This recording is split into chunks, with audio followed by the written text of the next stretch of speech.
नमस्कार दोस्तों, मैं हूं दिव्यांश। स्वागत करता हूं आपका दिव्यांश बर्थडे यूट्यूब चैनल पर। आज का वीडियो उन विद्यार्थियों के लिए है जिन्होंने 12th पास आउट किया है, जो अभी अपने फर्स्ट या सेकंड ईयर में पढ़ाई कर रहे हैं। देखिए, ये कॉमन क्वेश्चन है जो मुझसे अक्सर पूछते हैं स्टूडेंट्स, और मैंने ये बहुत ही ज़्यादा ऑब्जर्व भी किया है। जब मैं अपनी ऑफलाइन क्लासेस लेता हूँ वहाँ पर भी मैंने ऑब्जर्व किया है, ऑनलाइन क्लासेस में भी मैंने ऑब्जर्व किया है कि स्टूडेंट का एक क्वेश्चन रहता है कि सर स्टेनो हम अभी साथ में करें, जब हम प्रीलिम्स की तैयारी कर रहे हैं उसके साथ में क्या हमें स्टेनो कंटिन्यू करना चाहिए। देखिए, जो भी 12th के बाद यदि आप गवर्नमेंट एग्जाम की फील्ड में आना चाहते हैं, आपको गवर्नमेंट जॉब यदि आपको चाहिए, मैं बात कर रहा हूं जिन्होंने अभी 12th पास आउट किया है उन स्टूडेंट्स के लिए, या आपके जो भी भाई बहन जो अभी करंटली 12th क्लास में पढ़ रहे हैं, उनका जब ये 12th एग्जाम क्लियर हो जाएगा उसके बाद यदि वो गवर्नमेंट फील्ड की प्रिपरेशन करना चाहते हैं, गवर्नमेंट सेक्टर में आना चाहते हैं, तो उन सभी के लिए बिल्कुल मेरी ऑनेस्ट सलाह रहेगी। यदि आपका मन है कि आप ये सोच रहे हैं कि उसको ITI करवाएंगे 12th के बाद में, स्टेनो की तैयारी करवाएं, तो आप मेक श्योर रहिए कि क्या आप ओनली स्टेनोग्राफर ही बनना चाहते हैं। आपका अल्टीमेट गोल जो है, आपका जो फाइनल उद्देश्य है, जो आपका अंतिम उद्देश्य है, क्या वो स्टेनोग्राफर बनना ही है, वो भी कोर्ट में, ठीक है, हाई कोर्ट के अंदर आपको स्टेनोग्राफर ही बनना है। यदि आपका जवाब है हाँ, तो बिल्कुल 12th के बाद आपको ITI करना चाहिए, ठीक है।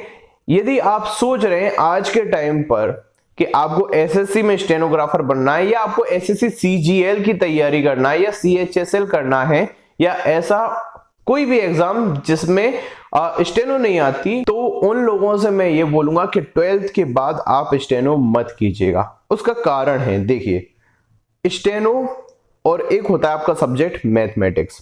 आज के टाइम में जब CET अप्लाई होगा तो लगभग सभी एग्जाम में मैथ को कंपलसरी कर दिया जाएगा।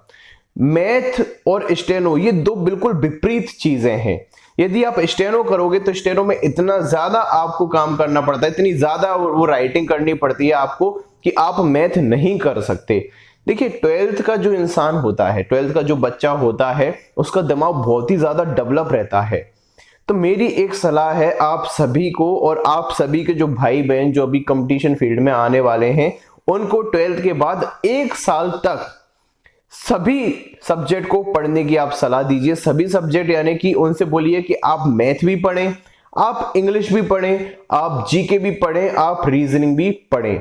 यदि आपके उस भाई को, यदि आपने ITI स्टेनो करवा दिया, तो वो मैथ से हमेशा के लिए पिछड़ जाएगा। क्योंकि देखिए, स्टेनो एक ऐसा सब्जेक्ट है वो आप बाद में भी कर सकते हैं, क्योंकि उसमें कोई दिमाग लगाने की जरूरत नहीं पड़ती।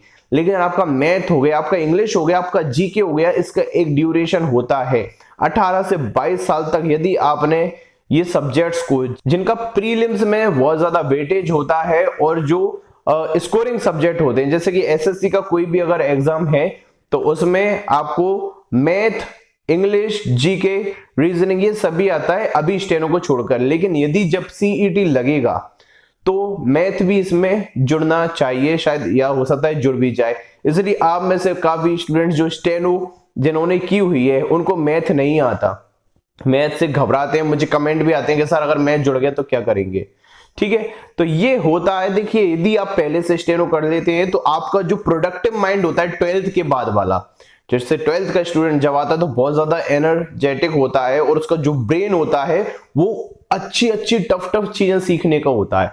उस दौरान वो मैथ को बहुत अच्छे से सीख सकता है, इंग्लिश सीख सकता है, GK सीख सकता है। लेकिन यदि उसके बीच में 1 साल का गैप आ गया ना, उसने पढ़ाई से हट गया, यदि उसने स्टेनो कर ली तो पढ़ाई से वो हटेगा ही हटेगा।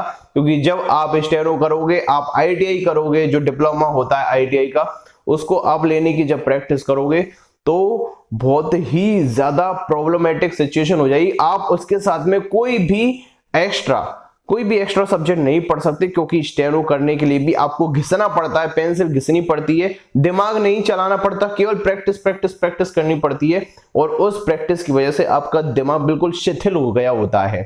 365 दिन तक यदि आपने अपनी दिमाग की प्रैक्टिस नहीं की, मैथ देखिए एक ऐसा सब्जेक्ट है, मैथ में बहुत ज्यादा दिमाग ओपन होता है यदि आप मैथ करते हो तो। मैथ एक ऐसा सब्जेक्ट है जो सभी पर भारी है। मैथ का इंसान जो भी होता है, मैथ का स्टूडेंट्स, उसका दिमाग बहुत ज्यादा खुला हुआ होता है, और यदि आपने उसका सही समय पर सही यूज कर लिया तो आपको आने वाले समय में बहुत ज्यादा फायदा मिलेगा। क्योंकि यदि आपको मैथ आता है, आपको इंग्लिश आती है, आपको जीके आती है, तो आपके पास काफी सारे ऑप्शन होते हैं। स्पेशली अगर मैथ आपको आता है तो मैथ के साथ आपके लिए इतने सारे एग्जाम्स खुल जाते हैं, आप उसमें अप्लाई कर सकते हैं। लेकिन यदि आपको मैथ ही नहीं आता, केवल आपको स्टेनो आती है, तो देखिए प्रीलिम्स में केवल एसएससी स्टेनोग्राफर को छोड़कर यदि आप बाकी की बात करोगे, और कुछ जो एग्जाम है आपके डीडीए वाला है तो उसमें भी स्टेनो वाला पैटर्न होता है। लेकिन अब आने वाले समय में जो सीईटी का समय आएगा तो उसमें फिर मैथ भी कंपलसरी हो जाएगी, क्वालिफाइंग नेचर की होगी। मैं ये नहीं बोल रहा कि पूरे मार्क्स उससे आएंगे, क्वालिफाइंग नेचर का होगा, लेकिन वो जरूरी है। और हो सकता है कि आपका जो भी भाई है या आप खुद ही, यदि आप 12th पास आउट हैं, तो हो सकता है कि आपको कुछ पीसीएस की तैयारी करनी हो। यदि आप एक साल सारे सब्जेक्ट पढ़ोगे, देखिए मैथ, इंग्लिश, जीके, रीजनिंग, तो आपको आपका इंटरेस्ट पता होगा।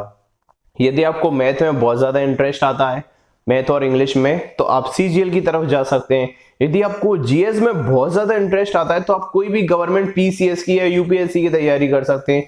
यदि आपको केवल इंग्लिश में इंटरेस्ट आ रहा है तो आप स्टेनोग्राफर की तैयारी कर सकते हैं, और साथ में फिर आप स्टेनो सीख सकते हैं। तो क्योंकि स्टेनो एक टाइम होता है, 1 ईयर उसमें लगता है कंप्लीट स्पीड आने में, ये बात मैं मानता हूं। लेकिन अगर एक बार आपने ये चारों सब्जेक्ट पढ़ दिए 12th के बाद, तो आप इनको फिर भूलोगे नहीं। फिर आप अगर इनको जब भी आप रिवाइज करोगे तुरंत आपको समझ में आ जाएगा। लेकिन यदि आपने वो एक साल स्टेनो में व्यतीत कर दिया तो आपको मैथ समझना बहुत ज्यादा कॉम्प्लिकेटेड हो जाएगा आपके लिए, मैथ पढ़ने में, और बहुत ज्यादा आपको प्रॉब्लम का सामना करना पड़ सकता है। ये मैंने देखा हुआ है और अपनी ऑफलाइन कोचिंग में भी देखा हुआ है, काफी इंपैक्ट पड़ता है। जो लोगों ने स्टेनो सीख ली एक साल, उनके ब्रेन में, और जो लोगों ने स्टेनो नहीं सीखी, जो मैथ वगैरह ये सब चीजें करते हैं, उनके ब्रेन में काफी डिफरेंस मुझे देखने को मिला है।